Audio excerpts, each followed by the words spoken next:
양진호 한국미래기술회장 폭행 사건 피해자가 오늘 오후 경찰에 출석했습니다. 어제 양 회장의 집과 사무실을 압수수색한 경찰은 피해자 조사와 압수물 분석 등을 마치는 대로 양 회장을 피의자 신분으로 부를 예정입니다. 폼페이오 미 국무장관이 다음 주 북한의 2인자와 대화하게 될 거라고 말했습니다. 북미 고위급 회담에서 만날 김영철 노동당 부위원장을 지칭한 건데 2차 북미 정상회담 윤곽이 나올 수 있을지 주목됩니다. 미국 정부가 모레부터 이란 원유 수입 금지 제재를 복원하면서 8개 나라는 예외로 인정한다고 밝혔습니다. 중국과 일본, 인도가 포함됐다는 보도가 나오는데 우리나라는 어떻게 되는지 전망합니다. 어젯밤 부산에서 뺑소니 사고를 낸 50대 남성이 경찰을 피해 무려 43km를 도망치다 붙잡혔습니다.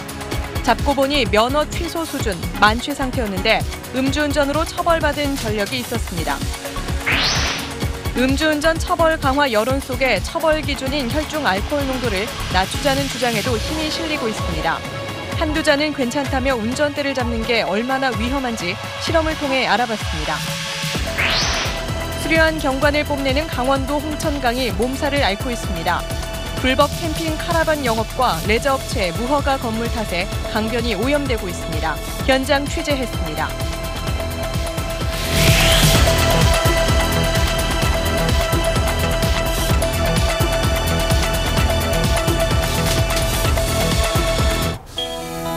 공기청정기가 도로 위로 매일을 바꾸는 현대수소 전기차. 미국의 폼페이오와 북한의 김영철, 북미 양쪽의 대화 책임자들이 저희 워싱턴 특파원이 단독 취재한 결과 다음 주 7일과 8일 뉴욕에서 만납니다. 이 날짜가 중요한 이유가 트럼프 대통령의 정치적 입지에 아주 중요한 미국 중간선거 바로 다음 날이기 때문입니다.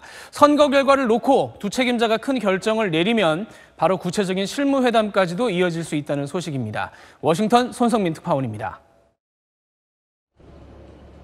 폼페이오 국무장관이 미국 중간선거 다음 날인 7일부터 8일까지 뉴욕 출장을 준비 중이라고 여러 명의 외교 소식통이 전했습니다. 출장 목적은 북미 고위급 회담이며 폼페이오 장관은 상대가 북한의 2인자라며 김영철 부위원장임을 확인했습니다. 싱가포르 정상회담 성사 직전인 지난 5월 말 뉴욕 회동처럼 7일은 만찬을 겸한 회담, 8일에는 본격 담판을 벌일 것으로 예상됩니다. 폼페이오 4차 방북 이후 딱 한 달 만에 2차 정상회담 준비와 비핵화 조건을 위한 협상이 재개되는 겁니다. 협상 테이블에는 플러스 알파의 인물이 동행하는 걸로 조율되고 있는데 최선희 부상이 유력하다고 소식통이 전했습니다. 이 경우 북한이 차일피일 답을 미뤘던 비건 대북정책 특별대표와의 첫 실무회담이 열리게 됩니다.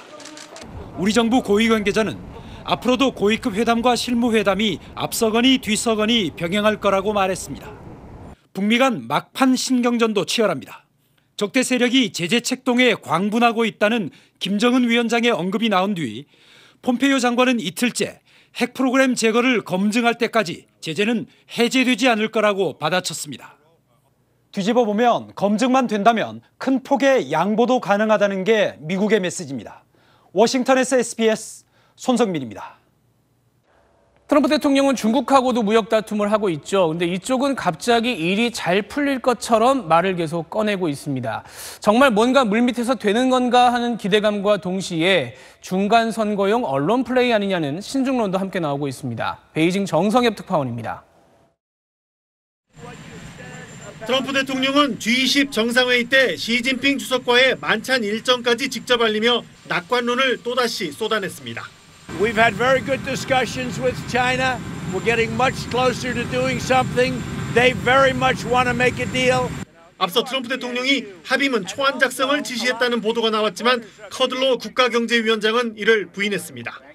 일상적인 준비를 하고 있지만 합의 시점에 있지는 않다며 낙관론을 진정시키는 모양새입니다. 중국 정부도 긍정적인 성과를 기대하고 있지만 전문가들은 신중한 반응을 보이고 있습니다. 그동안 트럼프 대통령이 보여준 정책의 신뢰도를 봤을 때 지나친 희망은 금물이란 겁니다. 관세 전쟁으로 미국의 대중무역 적자가 사상 최대 규모로 불어난 상황에서 단 한 번의 만남으로 타협점을 찾기 쉽지 않다는 현실론도 있습니다. 대등한 협상을 원하는 목소리도 계속 나오고 있습니다. 双方应当是在相互尊重的基础上，来解决彼此的关切。 상대적으로 수세적인 입장인 중국이 미국의 무릎 꿇는 모양새로는 협상에 임하지 않겠다는 의지여서 이 협상 과정이 순탄치만은 않을 것으로 보입니다. 베이징에서 SBS 정성엽입니다. 양진호 한국미래기술회장에게 폭행당했던 피해자가 오늘 경찰에 출석했습니다. 피해자는 이제라도 양 회장이 법의 심판을 받길 바란다며 피해 사실을 공개하고 나섰습니다. 보도에 김민정 기자입니다. 지난 2015년 웹하드 업체에서 근무할 때 양진호 회장에게 폭행당했던 A씨가 오늘 낮 고소인 신분으로 경찰에 출석했습니다.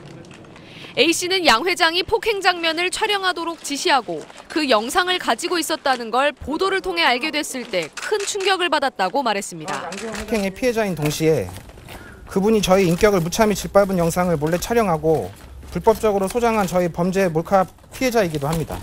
A씨는 양 회장이 이제라도 지은 죄에 상응하는 벌을 받아야 한다고 말했습니다. 양진호 회장님이 지금까지 저지른 자신의 과오에 대해서 공정한 법의 심판을 받기를 간절히 원합니다. 피해자들이 속속 피해 사실을 공개하고 나서면서 수사도 빨라지고 있습니다. 양 회장 전 부인과의 외도를 의심받아 폭행당했던 대학 교수는 가족들에 대한 협박까지 받았다고 말했습니다. 가족들 이름, 전화번호를 주소 같은 신상명세를 다 적으라 그러더라고요.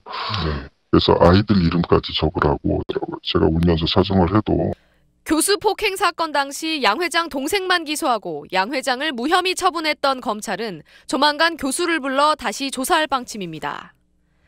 지금까지 알려지지 않은 양 회장의 범행이 더 드러날 가능성도 있습니다. 경찰은 양 회장이 폭행 장면 등을 여러 차례 더 촬영했을 걸로 보고 어제 압수한 컴퓨터 저장 장치 등에 범행 영상이 있는지 분석하고 있습니다. 경찰은 압수물 분석이 끝나는 대로 추가 범행이 있는지 확인하고 양진호 회장을 피의자 신분으로 소환 조사할 예정입니다. SBS 김민정입니다. 부산에서 50대 화물차 운전자가 접촉사고를 낸 뒤 그대로 달아났습니다. 경찰 순찰차와 30분 동안 43km나 추격전을 벌이다 붙잡힌 운전자는 역시나 만취 상태였습니다. KNN 박명선 기자의 보도입니다. 부산 간만동의 신선대 지하차도입니다. 트럭이 비틀거리며 차선을 넘나들다 옆 차량과 접촉사고를 낸 뒤 그대로 달아납니다. 피해 운전자가 달아나는 차량을 추격하며 경찰에 신고합니다. 경찰 순찰차까지 추격에 나섰지만 트럭은 멈추질 않습니다. 부산 남구 신선대 지하차도에서 시작된 추격전은 광안대교와 해운대를 지나 부산 울산 고속도로까지 계속됐습니다.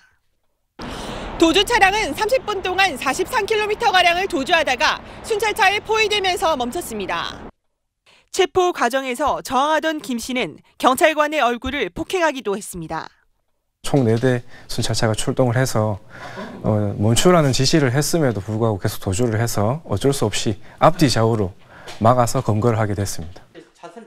경찰에 붙잡힌 52살 김모 씨는 음주면허 취소에 해당하는 혈중 알코올 농도 0.165% 만취 상태로 이 같은 도주극을 벌인 것으로 확인됐습니다.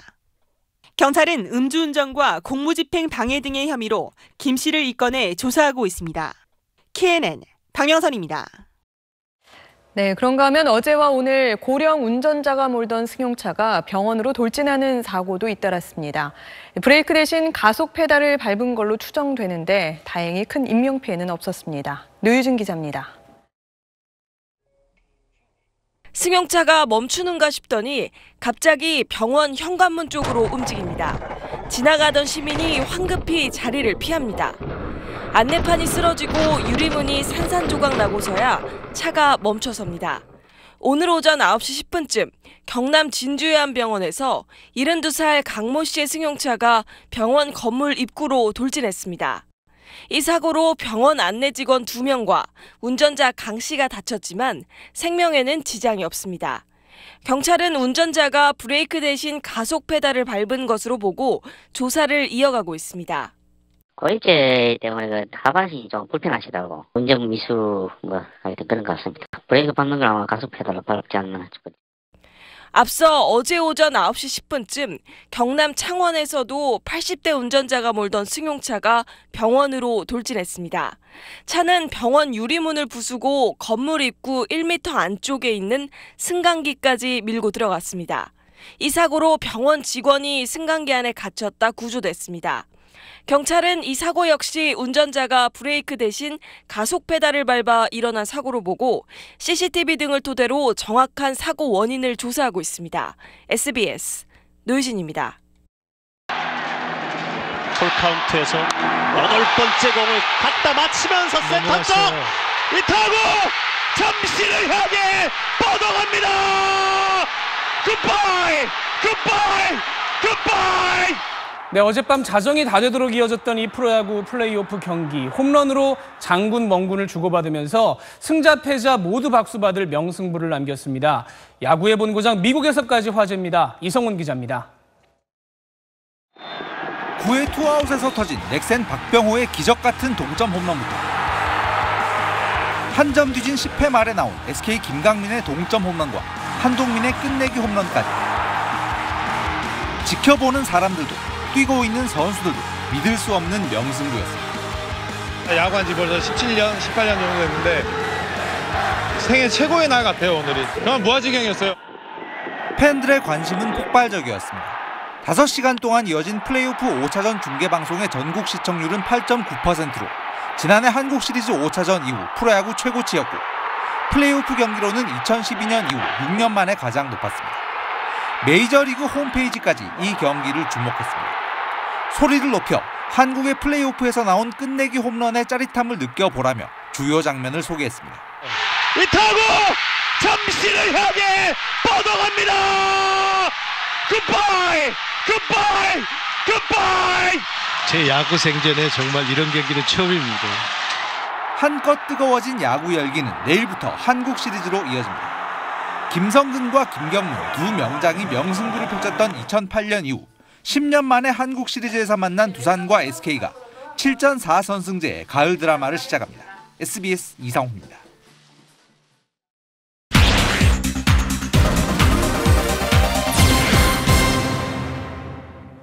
어제 오르긴 했습니다만 최근에 우리 주식시장 많이 안 좋았죠. 빌린 주식을 왕창 팔아서 주가를 떨어뜨린 다음에 싼 값에 되사서 갚는 세력이 있어서 더 손해가 컸다. 개인 투자자들의 불만이 많습니다. 김종호 기자가 이 논란 짚어봤습니다.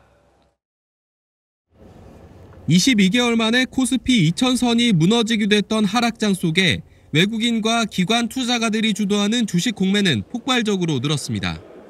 지난달 공매도 거래대금은 13조 3천억 원으로 통계 작성 이후 최대를 기록했습니다.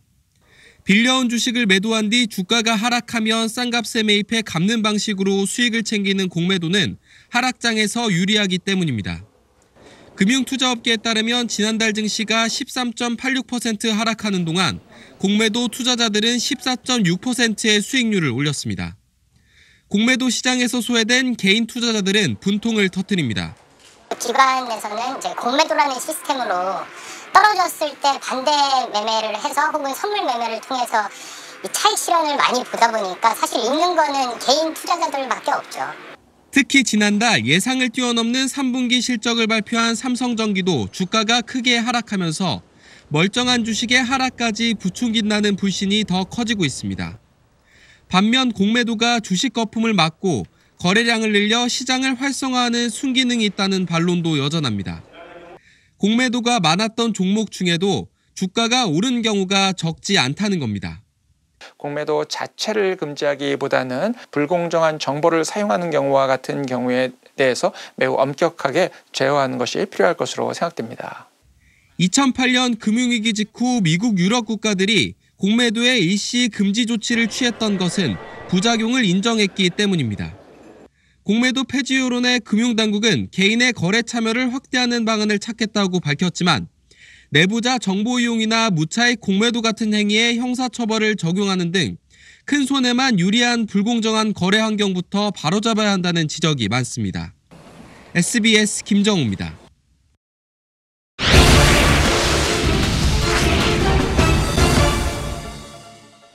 한강 상류는 많은 사람들이 먹을 물이 시작되는 곳이라서 보호가 필수적입니다.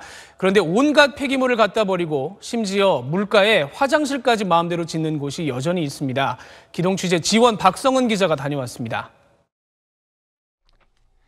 여름철과 주말마다 많은 관광객들이 찾는 강원도 홍천강 유역.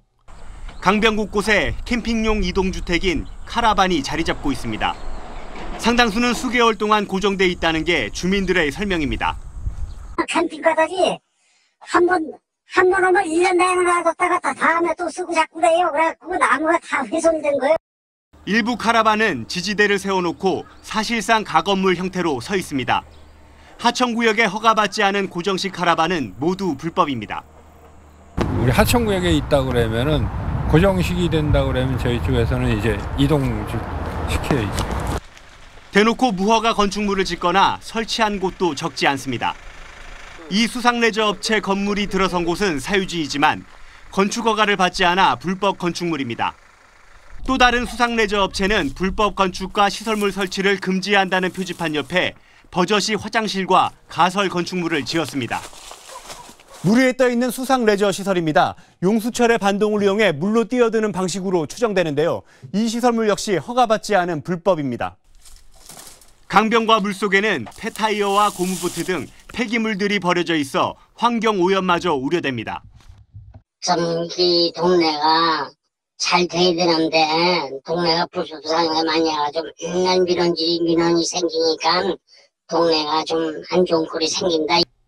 취재가 시작되자 홍천구는 현장을 확인하고 빠른 시일 내로 홍천강 유역에 대한 전수조사에 나서겠다고 밝혔습니다.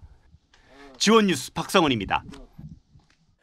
흉악한 범죄가 벌어질 때마다 대체 어떤 인간들이 이런 짓을 하냐, 얼굴을 공개해야 한다는 여론이 높아지고 있습니다.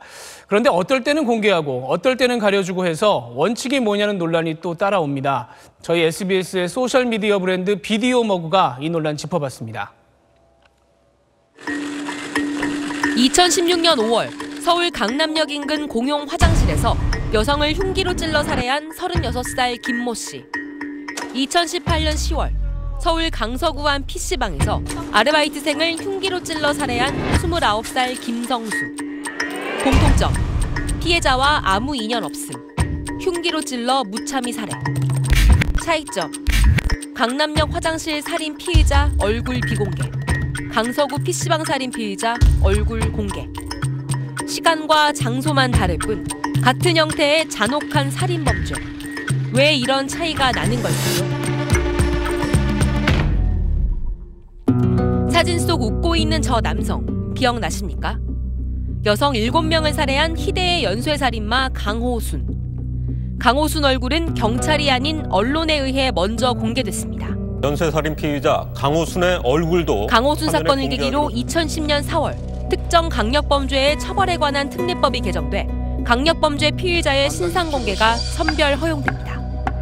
범행이 잔인하고 증거가 충분하고 국민의 알 권리 보장 및 공익에 부합하고 피의자가 미성년자가 아닌 경우 피의자의 신상 정보를 공개할 수 있습니다. 지난 8년간 얼굴이 공개된 흉악범죄 피의자는 김길태, 김수철, 오원춘, 박춘풍, 김하일, 김학봉, 이영하, 심천우, 김성수 등 총 18명. 하지만 강남역 살인사건 김모 씨, 부천 초등생 토막살인 사건 최모 씨, 그리고 최근 강서구 주차장에서 전철을 살인한 김모 씨 등 이들의 얼굴은 공개되지 않았습니다. 왜일까요? 그때그때 다른 기준 때문입니다. 경찰은 강남역 살인사건 피의자 김모 씨는 평소 조현병을 앓고 있던 점을 고려해 계획범죄가 아닌 정신질환에 따른 우발적 범죄로 봤지만 강서구 PC방 살인사건 피의자 김성수는 우울증 치료 전력을 주장했음에도 경찰은 신원 공개 조건을 충족한다고 판단했습니다. 경찰의 결정이 이렇게 오락가락하다 보니 강력범죄가 발생할 때마다 피의자 신원 공개를 두고 갑론을박이 벌어집니다. 한쪽에선 국민의 알 권리를 위해 신원을 공개해야 한다고 주장하고 반대편에선 판결 전 신상 공개는 무죄 추정에 위배되고 피의자 가족 신상 털기 등 2차 피해가 우려된다고 말합니다. 경찰은 지난 2016년 6월부터 40여 개의 세부 기준을 따져 신원 공개를 검토하고 있습니다. 이 논의는 신상공개심의위원회에서 하는데 7명의 위원들 중 변호사, 의사, 교수 등 외부 전문가도 3명 이상 포함됩니다. 하지만 여전히 공개 기준이 모호하다는 지적은 계속되고 있습니다. 여러분은 어떻게 생각하십니까? 정치적, 사회적, 경제적으로 민감한 사건들에 대해서 그 시대의 잣대를 결정한다는 점에서 대법원의 역할은 정말 중요합니다. 그런데 최근에 이 대법원이 예전하고는 좀 다른 진보적인 판단을 하고 있다는 얘기가 나옵니다. 자, 이유를 박원경 기자가 분석을 해봤습니다. 지난 8월 김선수, 노정희, 이동원 대법관이 새로 취임했습니다. 그 뒤 대법원장과 대법관 12명이 모두 참여하는 전원합의체 판결은 7번 있었습니다. 전원합의체 판결은 대법관 개개인의 의견이 공개되는데 박정화, 김선수 두 대법관은 7번의 재판 모두에서 같은 입장에 섰습니다. 양심적 병역 거부는 정당한 사유에 해당한다고 보아야 합니다. 우리나라가 국제사회에서 인권의 측면에서도 당당할 수 있기를 기대합니다. 박정화 대법관은 진보 성향의 우리법연구회 출신이고 김선수 대법관은 민변에 소속했던 대표적 인권 변호사 출신입니다. 문재인 정부 들어 새로 취임한 대법관은 두 대법관 내에 5명이 더 있습니다. 박정화, 김선수 대법관과 같은 입장에 선 경우는 김명수 대법원장과 민유숙 대법관은 각각 5번, 노정희, 이동원, 조재현 대법관은 각각 4번이었습니다. 반면 박근혜 정부 때 임명된 보수 성향의 조희대, 이기택 두 대법관은 2번의 재판에서만 박정화, 김선수 대법관과 같은 입장을 보였습니다. 양심적 병역 거부를 포함하여 국방의 의무에 대한 일체 예외를 헌법에 규정하지 않고 있습니다. 관심이 집중됐던 강제징용 사건과 양심적 병역 거부 사건, 이정희 전 대표 명예훼손 사건에서 모두 같은 결론을 내린 5명 역시 다 정권 교체 뒤 임명된 대법관들입니다. 이용훈 대법원장 시절에 독수리 5남매 대법관분들이 대법원 판결에 새로운 바람을 불러일으켰듯이 새로운 시각에서 대법원 사건을 봄으로써 변화된 판결들을 내놓고 있는 것으로 평가할 수가 있겠습니다. 지난 1일 퇴임한 김소영 전 대법관은 보수적이란 평가를 받았습니다. 후임으로 내정된 김상환 후보자는 원세훈 전 국정원장의 댓글 사건 항소심에서 실형을 선고한 진보 성향 인사로 분류됩니다. 앞으로도 현 정부 임기 안에 대법관 4명의 교체가 더 예정돼 있어 대법원의 진보적 색채는 더 짙어질 거란 전망이 나오고 있습니다. SBS 박원경입니다. 공군 훈련기는 전 세계 통틀어서 100조 원 시장의 큰 시장입니다. 우리나라도 개발을 했는데 아직 아시아 쪽에만 60대 정도 수출을 한 상태입니다. 그런데 마침 스페인이 우리 훈련기 50대 이상과 자기네 대형 수송기를 맞바꾸자는 흥미로운 제안을 해온 걸로 확인됐습니다. 김태훈 기자입니다. 한국 항공우주산업 카이는 현재 스페인 공군 훈련기 사업에 도전해 스위스 업체와 경쟁하고 있고, 반면 우리 공군은 차기 수송기로 유럽 에어버스의 A400M과 미국 보잉의 C-17을 놓고 고민 중입니다. 그런데 스페인 국방부 측이 지난 7월 우리 정부 고위 관계자에게 뜻밖의 제안을 한 것으로 확인됐습니다. 스페인이 A400M 27대를 도입하려다 13대는 운용을 포기하면서 이 가운데 4대에서 6대를 한국 측이 맡아달라는 겁니다. 대신 스페인은 카이로부터 훈련기를 공급받는 물물 교환 방식의 수압딜을 하자는 겁니다. 카이가 수출할 물량은 기본 훈련기 KT-1 34대와 T-50 20대로 후속 군수 지원과 지상 장비를 포함하면 2조 원대입니다. 스페인 측은 대당 3천억 원대인 A400M 가격을 15% 이상 깎아줄 용의가 있는 것으로 알려졌습니다. 공군과 방사청은 국산 훈련기의 최초 유럽 수출에 의미를 두고 수압딜을 적극 검토하고 있습니다.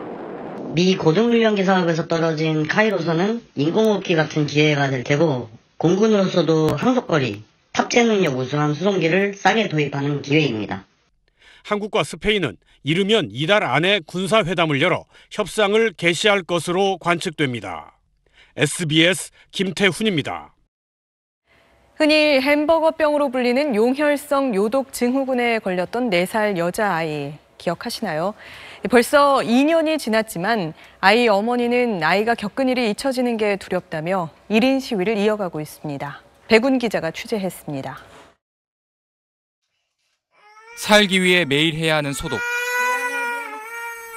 그리고 매일 10시간씩의 투석. 생존을 위한 6살 아이의 싸움과 고통은 2년 전과 별반 달라진 게 없습니다.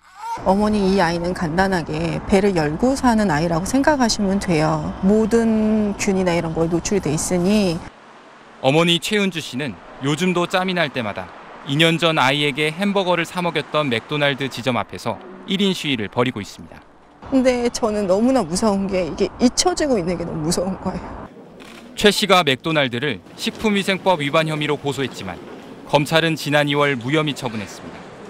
아이가 앓게 된 용혈성 요독 증후군, 일명 햄버거병이 맥도날드 햄버거를 먹고 생겼다는 걸 입증할 증거가 부족하다는 이유에서였습니다. 검찰은 맥도날드의 햄버거 패티를 납품한 업체만 재판에 넘겼습니다. 용혈성 요독 증후군을 일으킬 수 있는 시가독소가 패티에서 검출됐는데도 회수하지 않고 맥도날드에 납품한 혐의로 재판이 진행 중입니다. 근데 그 업체로 모든 잘못을 돌리고 맥도날드는 그렇게 아무런 책임 없이 풀려나는 것, 이거 죄를 묻지 않는 것 자체가 전 너무너무 이상한 거예요. 최 씨는 맥도날드에 대한 재조사를 요구하며 항고했지만 검찰이 기각했고 법원에서도 재정 신청이 받아들여지지 않았습니다. 하지만 최 씨는 외침을 중단하지 않을 거라고 말합니다. 뭐 계란으로 바위를 치는 일이긴 하지만 그래도 어쨌든 한 사람이라도 더 알아서 경각심을 좀 불러서 좀 다른 아이들은 절대 이렇게 안 아팠으면 좋겠어요. SBS 백운입니다. 네, 앞서도 음주운전 사고 소식 전해드렸습니다만 최근 음주운전 처벌을 강화해야 한다는 목소리가 커지면서 처벌 기준이 되는 혈중 알코올 농도를 낮춰야 한다는 주장도 나오고 있습니다. 한두 잔 술도 얼마나 위험한지 직접 실험해봤습니다. 연중기획 교통시리즈 정다은 기자입니다. 네, 4시 맥주 한 잔 먹었는데. 음주 단속에 적발된 사람들이 흔히 하는 변명입니다. 한두 잔 마셨으니 괜찮을 거라 생각했던 겁니다. 진짜 그런지 알아봤습니다. 술을 마시지 않아도 음주 상태를 느낄 수 있는 음주 체험 고글입니다. 이 고글을 쓰고 직접 운전을 해보겠습니다. 먼저 혈중 알코올 농도 0.15에서 0.25%에 해당하는 만취형 고글을 썼습니다. 거리감이 느껴지지 않고 물체가 심하게 왜곡돼 보입니다. 너무 심한데요? 아예 방향 감각이 없어요. 이래서는 거의 운전이 불가능해요. 그래서 이번엔 혈중 알코올 농도 0.04에서 0.06%에 해당하는 기본형 고글을 착용했습니다. 0.05%부터 적용하는 현행 면허 정지 기준을 앞뒤로 오가는 수치지만 이것도 안 보이는데요? 거리감이 없어서. 차 앞에 놓인 사물의 위치가 실제와는 분명히 다르게 보입니다. 그런데 올해 음주운전을 하다 사망사고를 낸 운전자들은 혈중 알코올 농도 0.05에서 0.09% 사이에서 가장 많았습니다. 별로 안 취했다고 생각해 운전대를 잡은 사람들이 가장 사망사고를 많이 낸 겁니다. 그래서 음주운전 단속 기준을 현행 0.05%에서 0.03%로 낮추는 방안이 추진되고 있습니다. 0.03이라는 수치에 적용을 한다 할지라도 평소에 술을 잘 못 먹는 사람이라든가 알코올 지수가 이렇게 확 올라가는 분들에 있어서는 사실 그게 치명적으로 될 수도 있는 거죠. SBS 정다은입니다. 공공임대주택이라고 하면 보통 수수한 모습의 성냥갑 같은 아파트를 떠올리게 되죠. 그런데 최근 지어진 임대주택들은 개성을 한껏 살려서 눈길을 끌고 있습니다. 이강 기자입니다. 흰색 바탕에 파란색과 연두색을 입히고 건물 한쪽 벽을 휘게 해 동네에서 가장 눈에 띄는 건물. 고급 빌라처럼 보이지만 올해 입주를 시작한 공공임대주택인 행복주택입니다. 근처에 다른 임대주택으로 들어가 봤습니다.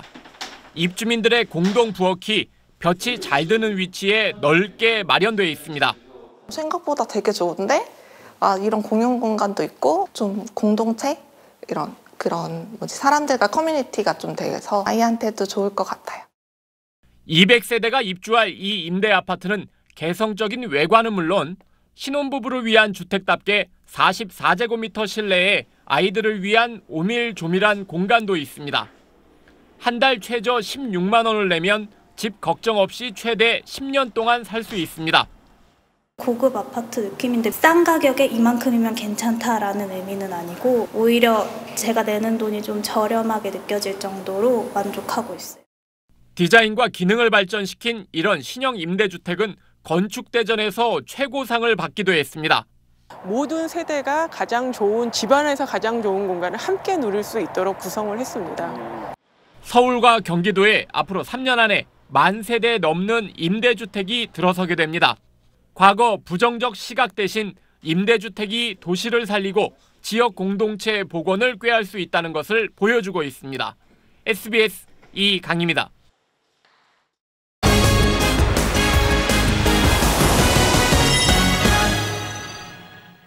우리나라 65세 이상 노인 5명 중 1명은 사회활동을 전혀 하지 않는다고 하죠. 그런데 치매 예방을 위해서는 노인이 되어서도 꾸준히 사회생활을 통해 작은 자극이라도 계속 주는 게 중요합니다. 건강라이프 남주현 기자입니다. 낡은 빨래판 수십 점을 가지런히 배치한 작품. 치매 환자와 그 가족들을 위해 특별히 마련된 한 전시회장 풍경입니다. 우리 어머님, 아버님이랑 나이가 비슷하지 않겠어요? 네, 바로 친구들 같을 것 같아요.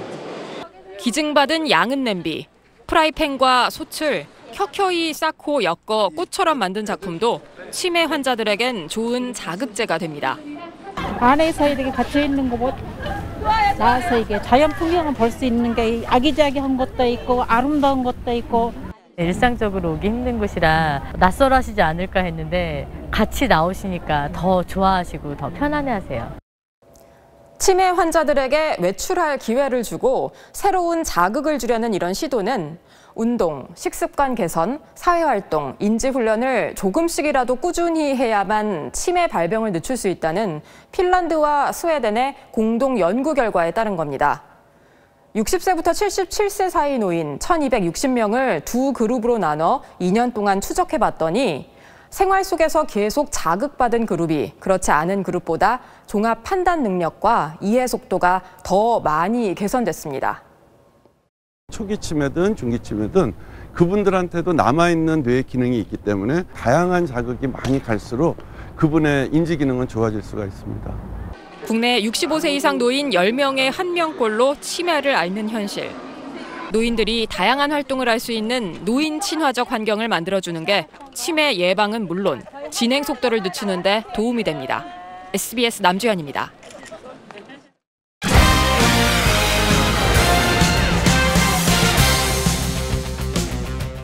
안녕하십니까, 스포츠 뉴스입니다. 한국 시리즈 개막을 하루 앞두고 두산과 SK 선수들이 입담 대결을 펼쳤습니다. 요즘 미디어데이가 조금 싱거워졌다는 평가가 많았는데 오늘은 재치 있는 신경전으로 흥미진진했습니다. 유병민 기자입니다. SK가 플레이오프에서 혈투를 치르고 오길 바랐던 두산 선수단은 솔직한 속내를 털어놨습니다. 계속 웃으면서 봤습니다. 네. 계속 연장전 가라고 두 팀 다 응원했던 것 같습니다. SK 선수들은 2007, 2008년 두산을 꺾고 2년 연속 한국 시리즈 정상에 올랐던 기분 좋은 추억을 소환했습니다. 두산이랑 하면 항상 저희가 좋잖아요. 네. 그래서 좋은 기억을 가지고 게임을 임할 생각이고요. 그때랑 지금이랑 다르고 올해는 저희가 1위 팀이고 SK가 2위 팀이기 때문에 1차전 선발로 두산은 예상대로 에이스 린드블럼을 예고했고 어제 플레이오프 5차전에서 김광현과 켈리를 모두 소진한 SK는 박종훈을 내세웁니다. 두 팀은 올해 정규 시즌에서 8승 8패로 팽팽히 맞섰습니다. 올 시즌 팀 타율 신기록을 세운 두산과 팀 홈런 신기록을 갈아치운 SK의 화끈한 타선 대결이 최대 승부처가 될 전망입니다. SBS 유병민입니다. 남자 프로배구에서 지난 시즌 최하위 OK저축은행의 돌풍이 거셉니다. 쿠바 특급 요스바니의 활약을 앞세워 대한항공의 짜릿한 역전승을 거두고 선두에 올랐습니다. 하성룡 기자입니다. 쿠바 출신 요스바니는 3년 전 OK저축은행의 2연패를 이끌었던 최고 용병 시몬이 추천한 외국인 선수입니다. 트라이아웃 당시 큰 주목을 받지 못했지만 시즌이 시작되자 공격 성공률과 득점, 서브 등 대부분 공격 부문에서 1, 2위를 다투며 새로운 쿠바 특급으로 떠올랐습니다. 4연승을 달리던 선두 대한항공을 상대로도 매서운 공격력을 뽐냈습니다. 코트 구석을 찌르는 강력한 서브로 수비를 흔들었고 타점 높은 공격으로 블로커 위에서 공을 내리꽂으며 30점을 몰아쳤습니다. 프로 3년차 조재성까지 서브 득점 5개를 포함해 22점으로 힘을 보탠 OK저축은행은 먼저 2세트를 내주고도 무서운 뒷심을 발휘하며 3대2로 짜릿한 대역전승을 거둬 대한항공을 2위로 끌어내리고 선두로 나섰습니다. 여자부에선 지난 시즌 4위였던 GS칼텍스의 돌풍이 이어졌습니다. GS칼텍스는 30득점을 기록한 이소영의 활약으로 기업은행을 3대2로 꺾고 선두에 올랐습니다. SBS 하성노입니다. 여자 프로농구 개막전에서 우리은행이 신한은행을 꺾고 7년 연속 우승에 시동을 걸었습니다. 전반을 넉점 앞선 채 마친 우리은행은 3쿼터에 저력을 보여줬습니다. 신한은행에 단 4점만 내주고 18점을 쏟아부어 승부를 갈랐습니다. 우리은행 새 외국인 선수 토마스가 더블-더블을 기록하며 승리를 이끌었습니다. 미국 PGA 투어 슈 라이너스 오픈 2라운드에서 김민휘 선수가 공동 2위에 올라 첫 우승의 꿈을 키웠습니다. 김민휘 선수 5번 홀에서 5m 버디 퍼트에 성공한 것을 포함해 버디 6개를 잡아냈습니다. 2라운드에서 6타를 줄여 중간 합계 11언더파로 선두에 2타 뒤진 공동 2위에 자리했습니다.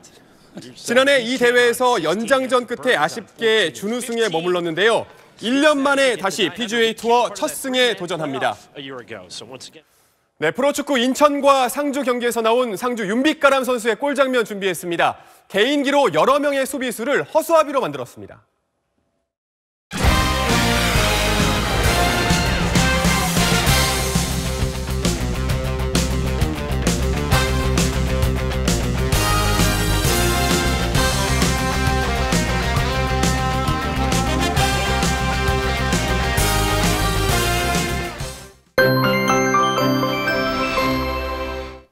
단풍 구경 아직이신 분들 서두르셔야겠습니다. 거리마다 단풍이 절정입니다. 내일도 낮에는 온화하지만 아침 저녁으로는 기온이 크게 내려가겠는데요. 서울의 아침 기온 7도로 시작해 한낮에는 19도까지 오르겠고요. 경북 의성은 아침과 낮의 기온차가 20도씩 벌어지겠습니다. 미세먼지에도 주의하셔야겠습니다. 대기가 정체되면서 내륙 많은 지역으로는 미세먼지 농도가 높아지는 곳이 꽤 많겠습니다. 내일도 대체로 맑겠지만 아침에 안개가 짙게 끼는 곳이겠습니다. 아침 최저 기온은 1도 안팎까지 내려가는 곳이 많겠습니다. 낮에는 기온이 크게 올라서 대구와 광주의 낮 기온이 20도까지 오르겠습니다. 다가오는 수요일이 절기 입동인데요. 하지만 다음 주에도 많이 추워지진 않겠습니다. 날씨였습니다. 네, 8시 뉴스 마칩니다. 고맙습니다.